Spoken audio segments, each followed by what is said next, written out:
والصلاة والسلام على من لا نبی بعدہ۔ آج الحمدللہ ہمارے 21 پارے مکمل ہوئے، سورہ عنکبوت، سورہ روم اور سورہ لقمان، سورہ سجدہ اور سورہ احزاب تقریباً آدھی تلاوت ہوئی ہے۔ سورہ لقمان کے اندر سیدنا لقمان انہوں نے اپنے بیٹے کو چند نصیحتیں فرمائی تھیں۔ اللہ تعالیٰ نے ان قیمتی نصیحتوں کو قرآن کا حصہ بنا دیا ہے۔ وہ 10 نصیحتیں آپ کے سامنے رکھنا چاہتا ہوں۔ 10 نصیحتیں ہر باپ کو یاد ہونی چاہیے، اپنی اولاد کو بتائے۔ اور یہ 10 نصیحتیں ایسی ہیں، آپ یوں کہہ لیں کہ پورا دین عقیدے کے لحاظ سے، عمل کے اعتبار سے، اخلاقی لحاظ سے ان 10 نصیحتوں کے اندر آ جاتا ہے۔ آغاز انہوں نے اپنے بیٹے کو دعوت توحید سے کیا ہے، اور اس سے پہلے اللہ تعالیٰ نے لقمان علیہ السلام ان کا تعارف کیسے کروایا ہے؟ فرمایا وَلَقَدْ آتَيْنَا لُقْمَانَ الْحِكْمَةَ أَنِ اشْكُرْ لِلَّهِ، ہم نے لقمان کو حکمت سے، دانائی سے نوازا، اس لیے کہ وہ اللہ کا شکر گزار بندہ بن جائے۔ أَنِ اشْكُرْ لِلَّهِ، اس سے یہ پتہ چلتا ہے جس آدمی کو اللہ تعالیٰ صاحب دانش بنا دیں، صاحب شعور بنا دیں، عقل مند، سیانہ، اس کو چاہیے اللہ تعالیٰ کی بھرپور شکر گزاری کا اظہار کرے۔ یہ سب سے بڑی نعمت ہے کہ کسی انسان کو اللہ تعالیٰ عقل مند بنا دے، صاحب بصیرت بنا دے۔ انہوں کو شکر کرنے کی اللہ تعالیٰ نے تلقین فرمائی، اور ساتھ ہی فرمایا وَمَن يَشْكُرْ فَإِنَّمَا يَشْكُرُ لِنَفْسِهِ، جو آدمی شکر گزار بنتا ہے وہ اپنے نفس کے اوپر ہی احسان کرتا ہے، کسی دوسرے پر احسان نہیں کرتا۔ ومن کفر، جو اللہ تعالیٰ کی شکر گزاری نہ کرے، ومن کفر ومن شکر وَلَقَدْ آتَيْنَا لُقْمَانَ الْحِكْمَةَ أَنِ اشْكُرْ لِلَّهِ وَمَن يَشْكُرْ فَإِنَّمَا يَشْكُرُ لِنَفْسِهِ وَمَن كَفَرَ فَإِنَّ اللَّهَ غَنِيٌّ حَمِيدٌ۔ اگر کوئی اللہ کا شکر ادا نہیں کرتا، اللہ تعالیٰ کو پرواہ کوئی نہیں ہے کہ لوگ اللہ تعالیٰ کا شکریہ ادا کریں، اللہ کی تعریف کریں، تو اس کی قوت میں، طاقت میں، تعریف میں اضافہ ہوگا۔ اپنے اوپر یہ احسان کرتے ہیں کہ اللہ کا شکر ادا کر کے اللہ کے نیک بندوں میں بنتے ہیں، اللہ تعالیٰ کو کوئی فرق نہیں پڑتا۔ اللہ بہت زیادہ تعریف کیا ہوا ہے۔ اسی صورت میں آگے اللہ تعالیٰ فرماتے ہیں اللہ کی تعریفات ہیں اتنی زیادہ تم تصور بھی نہیں کر سکتے۔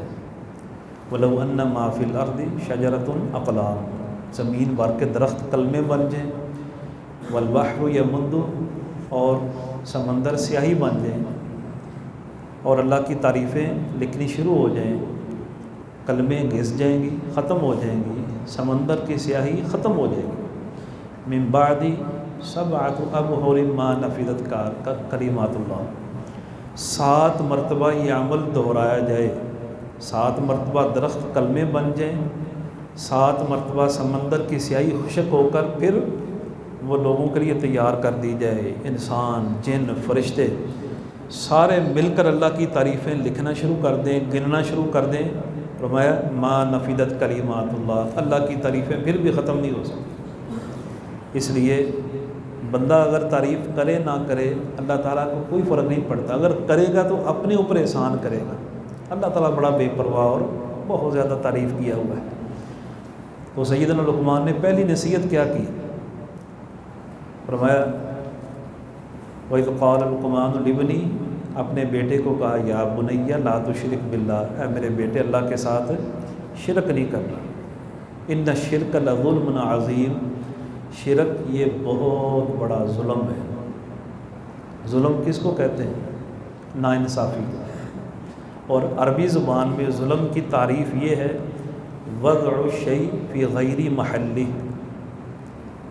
کسی چیز کا حق اس کو یہاں رکھنا ہے، آپ اٹھا کر وہاں رکھ دیں۔ یہ ٹوپی ہے، میں نے سر پہ لی، کوئی اس کو پاؤں پہ رکھ دے، یہ ظلم ہے۔ اس کا حق سر تھا، یہ اس کی جگہ تھی، آپ نے پاؤں پہ رکھ دی ہے، یہ ظلم کیا ہے۔ اللہ تعالیٰ کا حق اٹھا کر کسی اور کو دینے کی کوشش کرنا، یہ شرک ہے۔ اور شرک کا معنی کیا ہے؟ شرک کا معنی ہے حصہ، حصہ۔ شرکہ عربی زبان میں کمپنی کو کہتے ہیں۔ آپ جاتے ہیں سعودیہ کسی عربی ملک میں، ہم کہتے ہیں نا کمپنی، وہاں لکھا ہوتا ہے شرکہ۔ کمپنی کیا ہوتی ہے؟ کمپنی کچھ لوگوں کا مجموعہ ہوتا ہے، اس میں ایک ان کا ہیڈ ہوتا ہے، ڈائریکٹر ہوتا ہے، مینیج ڈائریکٹر ہوتا ہے، نیچے کام کرنے والے ہوتے ہیں، سارے مل کر کام کرتے ہیں، ایک کمپنی بن جاتی ہے۔ پھر وہ مل جل کر ایک دوسرے کے تعاون سے اپنے سارے امور نپٹاتے ہیں۔ اللہ فرماتے ہیں میری کوئی کمپنی نہیں ہے، میرا کوئی شرکہ نہیں، میرا کوئی حصے دار نہیں ہے۔ وَلَمْ يَكُنْ لَهُ كُفُوًا أَحَدٌ۔ اور ہم ہر نماز کے تشہد میں کیا کہتے ہیں؟ انگلی ہلا کر گواہی دیتے ہیں اشہد ان لا الہ الا اللہ وحدہ لا شریک لہ، میں گواہی دیتا ہوں اللہ اکیلا ہے، اس کا کوئی شریک ہے ہی نہیں۔ یہ ہم سب ہر نماز کے اندر گواہی دیتے ہیں کہ اللہ کی کوئی کمپنی ہے ہی نہیں۔ مشرک آدمی اللہ کی کمپنی بناتا ہے۔ کیسے؟ کہ فلاں جو ہے نا اللہ کی مخلوق، وہ انسان ہے، جن ہے، فرشتہ ہے، درخت ہے، حجر ہے، پتھر ہے، قبر ہے، کسی صورت میں وہ کہتا ہے یہ اللہ کی صفت کے اندر شریک ہے۔ اللہ تعالیٰ الخالق الباری ہے، ہر چیز پیدا کرنے والا ہے۔ مشرک کہتا ہے نہیں، یہ بھی پیدا کرنے والا ہے، یہ بھی اولاد دیتا ہے۔ اس نے اللہ کی صفت میں اس کو شامل کر دیا، کمپنی بنا دی۔ اللہ فرماتے ہیں میرے علاوہ کوئی رزق نہیں دے سکتا، وہ کہتا نہیں اور کوئی رزق دے سکتا ہے، اللہ کی کمپنی بنا دی۔ یہ شرک ہے۔ امید ہے انشاءاللہ آپ میری آسان لفظوں میں یہ بات سمجھ جائیں گے کہ شرک کا معنی ہے کمپنی بنانا، حصے دار بنانا۔ اللہ فرماتا ہے میرا کوئی حصہ نہیں، نہ جسمانی لحاظ سے۔ اللہ تعالیٰ نور ہیں، جیسے اس کی شان کے لائق ہے، کسی کو اللہ کا حصہ نہیں بنایا جا سکتا۔ یہودیوں نے عزیر علیہ السلام کو اللہ کا بیٹا کہہ کر نعوذ باللہ حصہ بنایا، عیسائیوں نے عیسیٰ علیہ السلام کو اللہ کا بیٹا کہہ کر نعوذ باللہ حصہ بنایا، اور ہمارے کچھ بولے لوگ وہ جذباتی ہو کر مبالغہ رائی کرتے ہوئے نبی کریم صلی اللہ علیہ وسلم کو نور من نور اللہ کہتے ہیں، اللہ کے نور میں سے نور بنا دیتے ہیں۔ اللہ تعالیٰ کا کوئی حصہ نہیں، کوئی کمپنی نہیں۔ اس لیے پہلی نصیحت اپنے بیٹے کو توحید کی کہ اللہ کے ساتھ شرک نہیں کرنا، وہ وحدہ لا شریک ہے۔ پیچھے سورہ عنکبوت پڑھی ہے نا، اللہ کے علاوہ جس کو مرضی تم معبود بنا لو، اس کی حیثیت ایسی ہے جیسے مکڑی کی ہے۔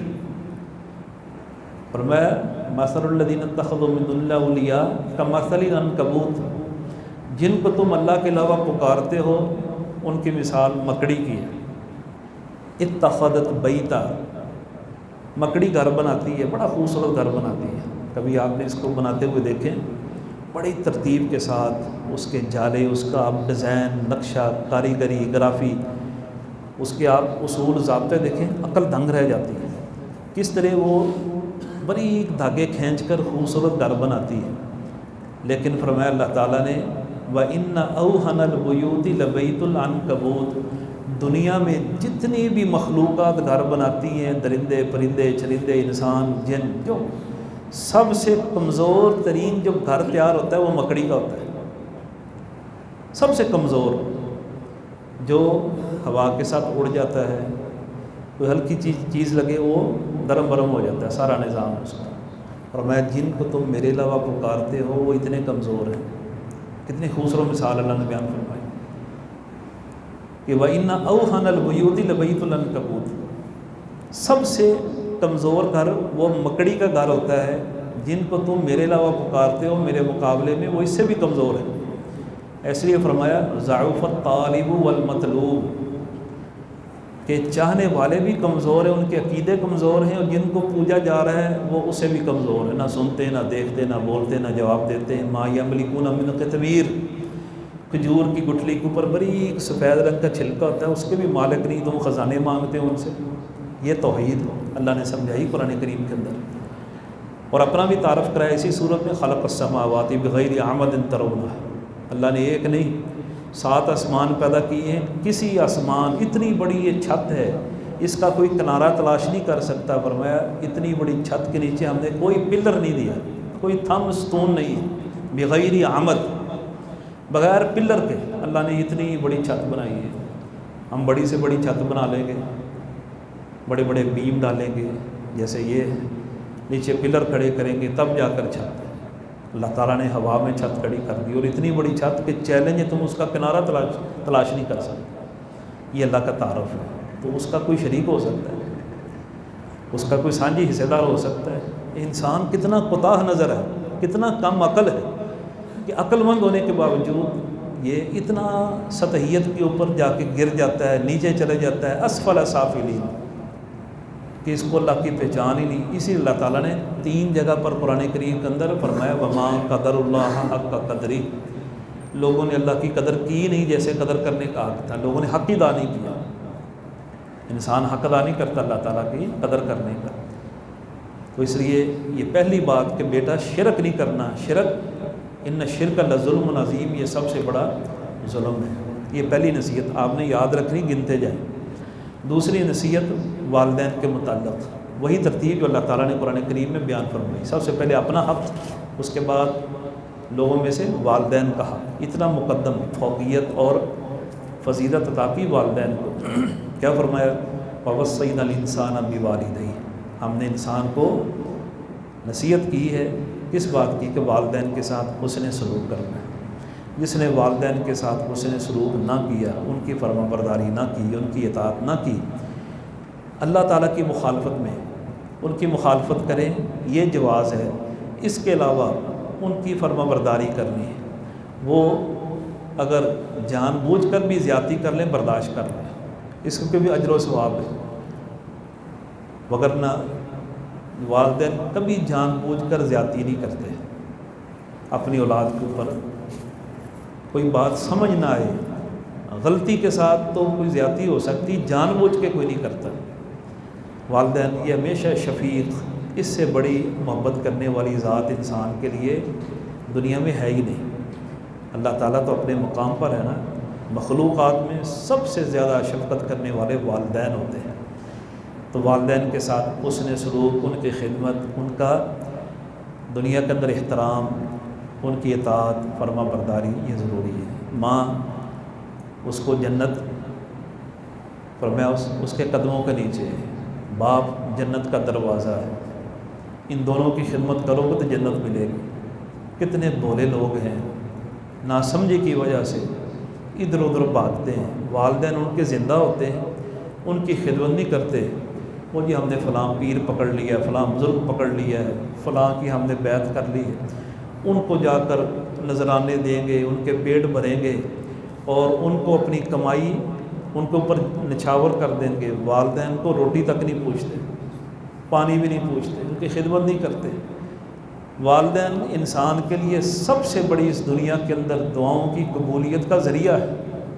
والدین کو کوئی پوچھتا نہیں ہے، کوئی جا رہا ہے جی یہ لال 7 شریف جا رہا ہے، یہ فلاں جگہ جا رہا ہے، نہ ماں باپ کا پتہ، ان کا احترام، نہ اللہ کا پتہ، نہ دین کا پتہ، بسیں بار بار کے درباروں پہ جا رہی ہیں پیروں بزرگوں کے نام پر۔ یہ کیسا دین ہے؟ یہ سب شیطانی دھوکے ہیں، لوگوں کو بہکاتا ہے شیطان۔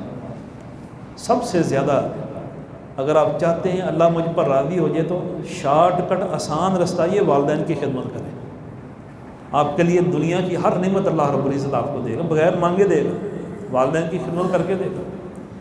اس سے زیادہ اللہ کی محبت اور جنت حاصل کرنے کا آپ کے پاس شارٹ کٹ کوئی اور رستہ نہیں ہے۔ اس لیے والدین کی قدر کریں، جن کے والدین زندہ ہیں، اور جن کے والدین جا چکے ہیں ان کے لیے آپ دعائیں کریں، ان کے لیے صدقہ جاریہ بنیں۔ دوسری یہ نصیحت۔ تیسری نصیحت کیا ہے؟ کہ یا بنیہ اقیم الصلاۃ، نماز قائم کرنی ہے۔ نماز اللہ تعالیٰ نے تمام دینوں کے اندر جتنے پہلے تھے ہر امت کے اندر نماز کو ضروری قرار دیا ہے. طریقہ اپنا اپنا ہے، لیکن نماز اللہ کی بندگی. نماز کا معنی اللہ کا حق پورا کرنا. اس کے طریقے مختلف ہیں. ہمارا یہ طریقہ جو بھی ہم نے ادا کیا ہے، یا بنیا اقیم الصلاۃ، نماز قائم کرنی. نماز کے بغیر دین نہیں ہے. نماز دین کا یہ پلر ہے، دین کا ستون ہے. الصلاۃ عماد الدین، یہ دین کا ستون ہے. اگر یہ ستون گرا دیں چھت گر جائے گی. نماز ختم دین ختم. یہ بہت بڑی غلط فہمی ہے کہ بے نماز ہو کر کوئی کہے میں مومن ہوں، میں ایمان والا ہوں. پرلے درجے کا جھوٹا آدمی ہے جو کہے میں بے نماز ہو کر ایمان کا دعویٰ کرے. وہ آدمی ایمان کا دعویٰ نہیں کر سکتا. نماز ایمان کا دوسرا نام ہے. نبی صلی اللہ علیہ وسلم نے کیا فرمایا کہ جو آدمی مسجد میں آئے نماز پڑھے اس کے ایمان کی گواہی دو. جو نماز نہیں پڑھتا اس کے ایمان کی گواہی نہیں دے سکتا. اس لیے نماز یہ ایمان ہے، یہ دین کا ستون ہے، یہ مومنوں کی آنکھوں کی ٹھنڈک ہے، مومنوں کا معراج ہے. مومنوں کے لیے نماز ایسے ہی ہے جیسے مچھلی کا پانی سے تعلق ہے. مچھلی پانی سے باہر نکالی جائے مر جائے گی تڑپ کر. مومن آدمی ہو ہی نہیں سکتا مسجد سے نماز سے الگ ہو جائے، وہ تڑپ کر مر جائے گا، اس کا ایمان مردہ ہو جاتا ہے. اس لیے نماز نہیں چھوڑ سکتا.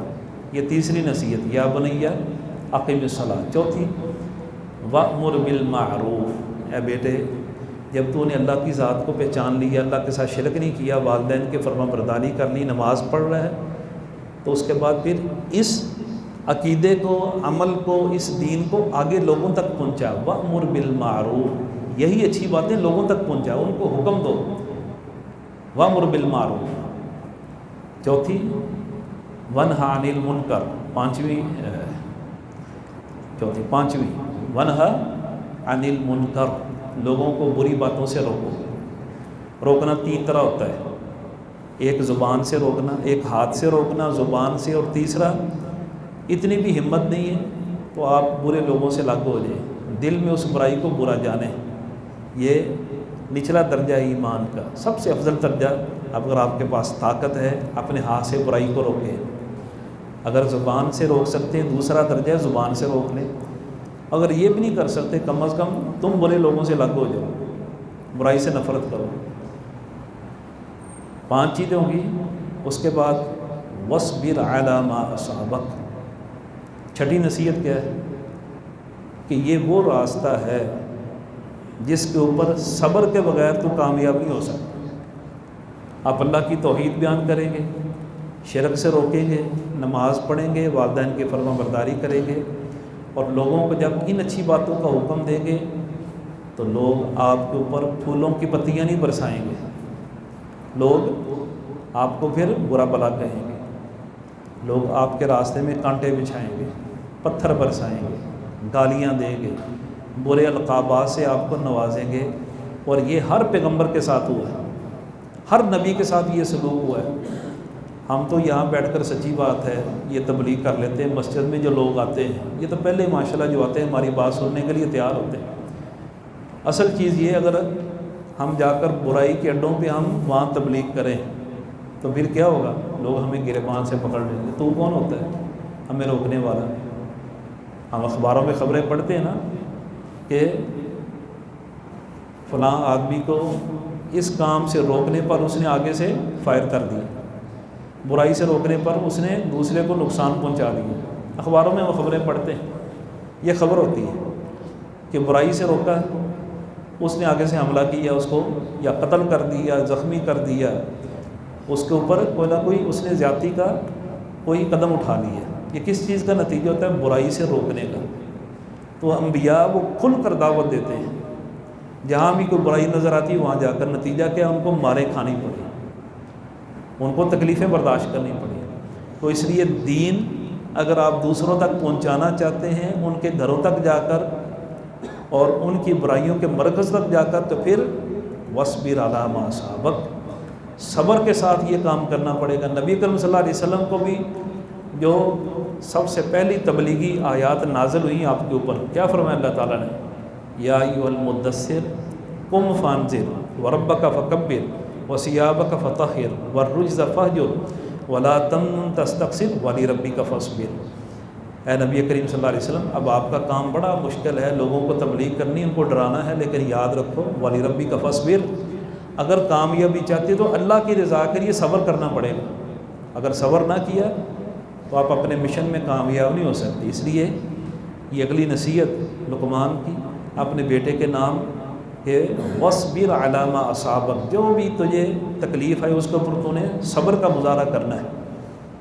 اور ساتھ ہی کہا یہ صبر کرنا تکلیف کے خلاف یہ کوئی معمولی چیز نہیں، إِنَّ ذَلِكَ مِنْ عَزْمِ الْأُمُورِ، یہ بڑی عظیمت والا، پختگی والا، استقامت والا کام ہے۔ کتنی نصیحتیں ہوگی؟ 6 ہوگی۔ 7ویں وَلَا تُصَاعِرْ خَدَّكَ لِلنَّاسِ، لوگوں سے اپنے چہرے کو حقارت کی وجہ سے نہیں موڑنا، لوگوں کو حقیر نہیں جاننا، لوگوں کو حقیر نہیں جاننا۔ وَلَا تُصَاعِرْ خَدَّكَ لِلنَّاسِ، اپنی رخسار کو، اپنے چہرے کو، کسی کو تو سیدھے منہ سلام ہی نہ کرے، اکڑ، تکبر اور تیرے اندر نخرہ، غرور، یہ اترانا، یہ تیرے اندر چیز نہ آئے۔ لوگوں کی تو نے قدر کرنی ہے، اچھے اخلاق سے پیش آنا ہے، ان کو حقیر نہیں سمجھنا۔ اس کا تعلق اخلاق کے ساتھ آ گیا، اور وہی انسان بہترین اخلاق والا ہے جو دوسروں کا دل جیتے، دوسروں کے ہاں اپنی وقت بڑھائے۔ اگر دوسرے کو نفرت کی، حقارت کی نگاہ سے آپ دیکھیں گے تو آپ اس کا دل کبھی نہیں جیت سکتے۔ دل جیتنے کے لیے عاجزی، انکساری، تعلق، دلی محبت، زبان کا نرم ہونا اور دوسرے کو اپنے برابر سمجھنا۔ نبی کریم صلی اللہ علیہ وسلم آپ صحابہ کرام کے درمیان بیٹھ جاتے تھے، کوئی فرق نہیں ہوتا تھا، پتہ ہی نہیں چلتا ان کا نبی کون ہے، عام آدمی کون ہے۔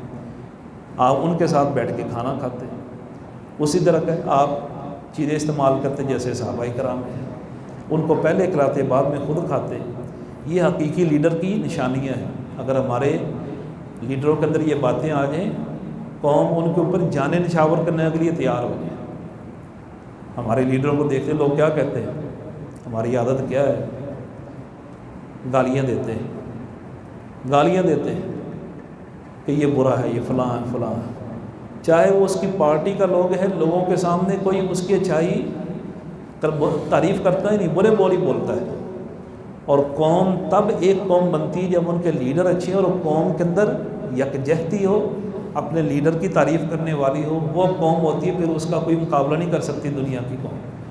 وہ پھر ان کے پاس ایٹمی طاقت نہ بھی ہو، وہ ایک مضبوط قوم ہوتی ہے۔ ہمارے اندر یہ قومیت نہیں ہے، سچی بات، ہم بکھری ہوئی قوم، ایک ہجوم ہے۔ 22-23 کروڑ کی آبادی ہماری سمتیں عقیدے کے لحاظ سے، مسلک کے لحاظ سے، سیاسی لحاظ سے، اسی طرح علاقائی اعتبار سے ہر ایک کی سمت مختلف ہے۔ جگہ جگہ آپ دیکھیں لسانی پارٹیاں، علاقائی پارٹیاں ہیں، یکجہتی نہیں ہمارے اندر، ایک قوم نہیں ہے، نظریہ نہیں ہمارا، نظریات بھی مختلف ہیں، اختلاف ہی اختلاف ہیں۔ یہ تو اللہ توکل، یہ ملک یہ چل رہا ہے، اور یہ ایک قوم جذباتی ہو کر شاید کسی وقتی طور پر ایشو پہ اکٹھے ہو جائیں، نظریاتی طور پر ہم اکٹھے نہیں۔ نتیجہ کیا ہے، ہم بکھرا ہوا ایک ہجوم ہے، قوم نہیں۔ اب آپ ایران کو دیکھ لیں، ایران ان کے اندر قومیت ہے، اگرچہ ان کا جیسا مردی مسلک ہے، جو ان کے اندر قومیت ہے، اتنی کوٹ کوٹ کر قومیت بھری ہوئی ہے کہ 1400 سال گزر گئے ہیں، ان کے اندر ابھی تک عرب اور عجم کا تعصب ختم نہیں ہوا۔ اتنی یہ اندر سے قومی لحاظ سے مضبوط قوم ہے۔ آپ اندازہ کریں، مسلمانوں نے مصر فتح کیا، وہ عرب ملک نہیں تھا، افریقی ملک ہے، وہاں اور بولی بولی جاتی تھی، اور کئی علاقے مسلمانوں نے فتح کیے، ان کے اوپر عربوں کی چھاپ ایسی لگی کہ ایسا ایسا وہ عرب ملک بن گئے۔ ایران حضرت عمر رضی اللہ تعالیٰ عنہ کے دور میں فتح ہوا ہے، لیکن انہوں نے نہ اپنا کلچر بدلا، نہ اپنی زبان بدلی، نہ اپنا طور اتوار، طریقے تہذیب بالکل نہیں بدلی، آج بھی اسی طرح ان کی قومیت بڑی مضبوط ہے۔ 2008 میں ساتھ میں حج کے موقع پر میں نے دیکھا حرم کے اندر اچانک ایک گہما گہمی اور حرم کے اندر نعرہ بازی شروع ہو گئی، میں نے کہا پتہ نہیں کیا بات ہوگی، لوگ طواف کر رہے ہیں، رات کا وقت ہے، اور سارے جتنا وہ لوگ تھے، یہ کہ ان کی میں تعریف نہیں کر رہا کہ وہ لوگ بہت اچھے، صرف قومیت کی بات کر رہا ہوں کہ کس طرح ان کے اندر یکجہتی ہے قومی لحاظ سے، تو وہ نعروں سے گونج اٹھا سارا۔ پھر میں نے غور کیا، دیکھا احمدی نژاد ان کا صدر تھا، وہ حرم کے اندر آیا، اور جتنی بھی ان کی قوم کے لوگ تھے سارے یکجا ہو کر ان کو دور سے اس طرح سلام کر رہے تھے اور اپنے پیار محبت کا اظہار کر رہے تھے۔ میں نے دیکھا جب یہ لیڈر ہے، اپنی قوم کا لیڈر تو ہے نا، اور ہمارے ہاں کیا ہوتا ہے، جا رہا ہو تو ادھر سے کوئی گالی دے رہا ہے، ادھر سے گالی دے رہا ہے، یہ ہماری اخلاقی حالت ہے۔ تو کہہ رہا تھا میں کہ کسی کو حقیر مت جانیں، حقیر جانتے ہیں بڑے جب چھوٹوں کو، چھوٹے بڑوں کی عزت نہیں کرتے ہیں، بڑے چھوٹوں کو حقیر جانتے ہیں، وہ قوم پھر قوم نہیں بنتی، پھر ان کے اندر دشمنیاں، عداوتیں، نفرتیں ہوتی ہیں۔ تو کہا ولا تصائر خدک للناس، آگے ولا تمشی فی الارض مرحا، 8ویں نصیحت کہ بیٹا زمین کے اوپر اکڑ کے نہیں چلنا، تکبر سے نہیں چلنا، یہ 8ویں نصیحت۔ 9ویں وقصد فی مشیک، اپنی چال کے اندر میانہ روی اختیار کرو، نہ تکبر ہو نہ مریل چال ہو، باوقار چال ہونی چاہیے، ایک شریف آدمی کی، سنجیدہ آدمی کی باوقار چال ہو، اس کی نظر سامنے بھی ہو اور چاروں طرف سے وہ چکنا بھی ہو، اور اس کے اندر اکڑ نہ ہو۔ اور یہ کتنی ہوگی؟ 9ویں۔ اور 10ویں کیا ہے؟ وقصد فی مشیک واغضض من صوتک، اپنی آواز کے اوپر کنٹرول رکھنا ہے، بلا وجہ اونچی آواز سے بولنا۔ مسجدوں میں آ کر بھی لوگ اونچا بولنا شروع کر دیتے ہیں، اور بعض لوگ ایسے ہوتا ہے ان کو شاید محسوس نہ ہو، 2-3 لوگ کھڑے ہوتے ہیں، اتنی اونچی بولتے ہیں، کہہ کے لگاتے ہیں، دور بیٹھا آدمی پریشان ہو جاتا ہے، ان کو نہیں پتہ ہوتا۔ کہا ان انکر الاصوات لصوت الحمیر، اونچی آواز کے ساتھ بولنا، خام خواہ دوسروں کو ڈسٹرب کرنا، یہ گدھوں کا کام ہے، گدھا ایسے کرتا ہے، گدھے کی آواز ایسی ہوتی ہے۔ تو یہ 10 نصیحتیں کی ہیں، عقیدہ، عمل اور اللہ کا حق، بندوں کا حق، اخلاقیات، یہ ساری چیزیں ان 10 نصیحتوں کے اندر آ جاتی ہیں۔ آپ بھی اس رکوع کا مطالعہ کریں، سورہ لقمان کا دوسرا رکوع ہے مکمل، اور یہ نصیحتیں خود یاد کریں، اپنے بچوں کو یاد کروائیں۔ اللہ رب العزت سے دعا ہے اللہ تعالی ہمیں سمجھ کر عمل کی توفیق عطا فرمائے۔ آخر دعوانا ان الحمد للہ رب العالمین۔